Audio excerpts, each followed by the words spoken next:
ST scrub typhus அப்படின்னா push typhus அப்படின்னு சொல்லுவாங்க.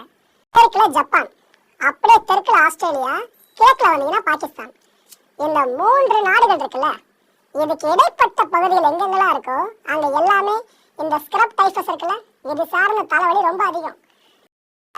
Animal to human transmission, human to human transmission. இதுல first of மட்டும் தான் நடக்கும், அனிமல் டு ஹியூமன் டிரான்ஸ்மிஷன்.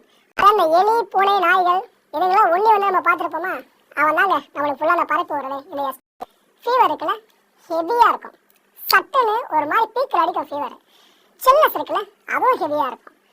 இந்த ஹெட்டேக்கு தாங்க முடியாத அளவுக்கு பெருசாக போகும், தலைவலி உச்சத்துக்கு போகும். இந்த உடல் வலி இருக்குல்ல, அது ரொம்ப உச்சத்தில் இருக்குங்க. அதாவது இதில் சிம்டம்னு வந்தாலே பீக்க தொடுற மாதிரி தான் இருக்கும். மசில் பெயின் ரொம்ப ஹெவியாக இருக்கும். அப்புறம் இந்த மென்டல் சேஞ்சஸ் நிறைய நடக்கும். அறிகுறி தான் ரேஷஸ், உடம்பு முழுக்க அங்கங்க ரேஷஸ் பார்க்க முடியும்.